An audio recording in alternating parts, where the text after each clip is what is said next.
Fight Night predictions. August 16th, the semifinals, PFL, light heavyweights and lightweights.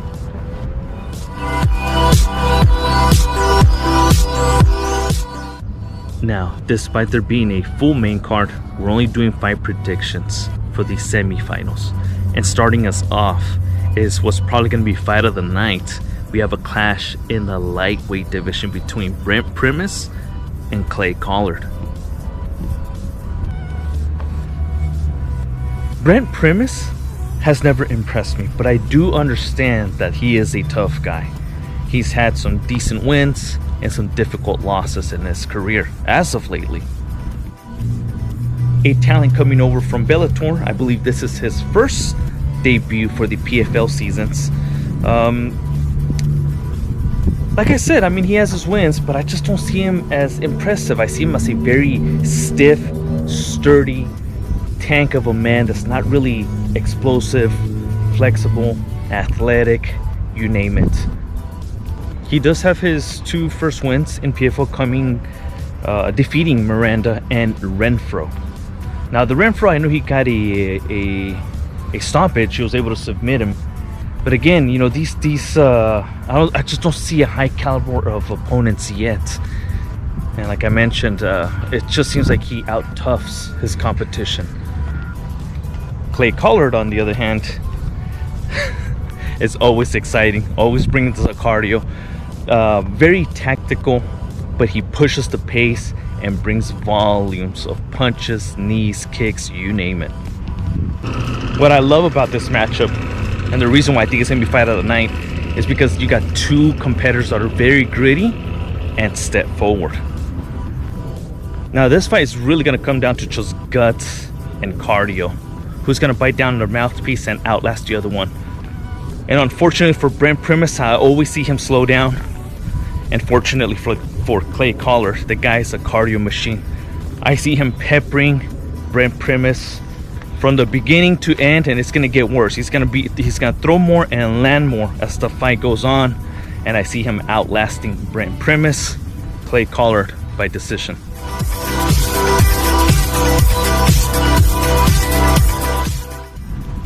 Alrighty, second semifinals. We stick with the lightweights. We got a matchup between Rabadanov versus Dufort. Now Dufort, I actually like this guy. I think he's very technical. I like his striking. He's 1-1 in the tournament. He has a win over Mads Burnell and then lost to, I forgot the gentleman's name. Versus Rabadanov, who has 2 straight wins, but against lesser competition. Now Dufort being Canadian, and I did not research this up, but he has a style that's very much, it reminds me of Rory McDonald. A hybrid of a fighter that's pretty well-rounded everywhere. In contrast to Rabadanov, Rabadanov tends to kind of stalk forward a little bit.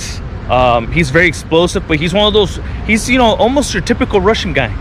Throws power punches. He only throws like a 1 or a 1-2 while he stalks you down, likes to wrestle, very strong, tough guy.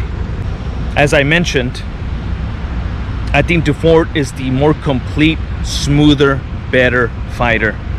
And I do feel that if he pushes the pace and he picks his strikes, he's able to defend takedowns, probably even get a takedown of his own, he can win this by decision. It's going to be a tough fight for both of them. They're very well matched. I do believe that Dufort, though, just has the better tools. I have Dufort winning by decision.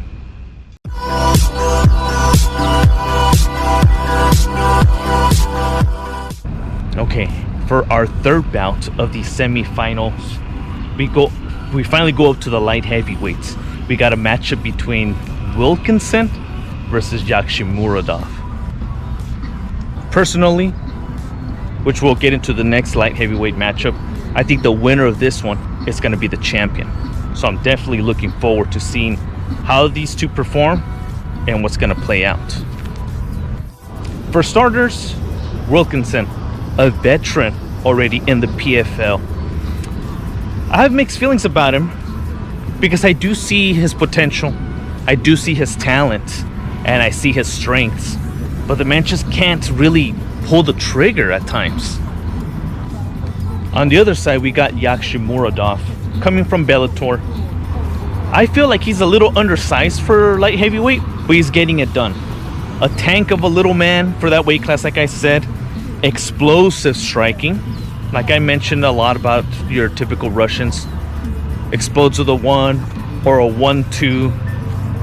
But definitely dangerous as they stalk forward. And in wrestling, I mean, it's technically second to none. If Wilkinson can do that, pop him consistently, give him different angles, you know, move left to right, like I said, be able to defend the takedown and probably even get a takedown or two himself, or even just going for the takedown. Again, just to get Yagshimuradov to think about something else. Wilkinson could take this, okay? But the thing is, Yagshimuradov is a tank of a dude, and he's been looking incredibly well for this tournament.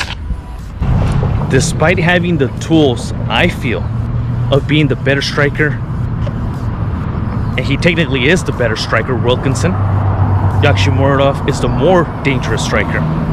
When it comes down to wrestling, I feel like Wilkinson is a decent wrestler that can mix it up and create scrambles. But I feel Yagshimuradov is the stronger wrestler. I have Yagshimuradov winning here, despite what Wilkinson is capable of. By decision, Yagshimuradov advances.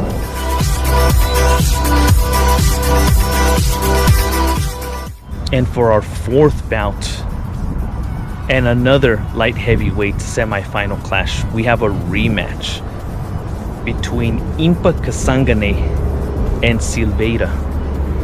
The first thing I will say about this matchup is that both gentlemen, and this isn't a knock, okay, but both gentlemen have improved zero. They're still the same fighter they were last season, but again, that's not necessarily a bad thing.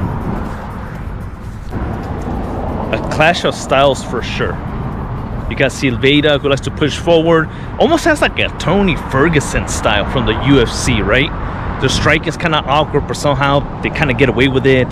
They're kind of, I don't know, they move kind of weird, kind of different. They push forward though, so they're consistently pushing the pace. And well, on the other side, we got Kasanganay, who has been delivering knockout and TKO after knockout and TKO, pretty much as he's always been known to do. This will be a fun fight to see. However, I think it's going to play out exactly the same as their first matchup last season. Again, I just don't see any change in style, any improvement on either side. I'm going to say it one more time, although that's not a bad thing, but it's going to play out the same. I feel that Silveira is going to risk going forward like he did in the first fight, trying to make it a greedy, up-close fight where he can put his hands around Kasanganay, probably try to go for takedowns, because if he tries to stand and trade with Kasanganay, well, that would be a stupid-ass thing to do, right? I think that's what the fight's going to consist of. Silveira valiantly trying to get in there, trying to make it his fight, and he's going to get clocked once or twice as he's coming in, because like I mentioned, he's like a Tony Ferguson style. They're not very technical. They're not defensively sound, so to speak. But I don't think Kasanganay is going to knock him out either, because Silveira's no dummy. He has some IQ in there. He knows when to get in, he knows when to get out, he knows when to push, etc., etc. So I feel like it's just going to be Kasanganay by decision. I don't think he's going to be able to stop Silveira. Silveira's not the type to allow himself to really get stopped like that, like I mentioned. But it is what it is. And we got Kasanganay again advancing to the finals.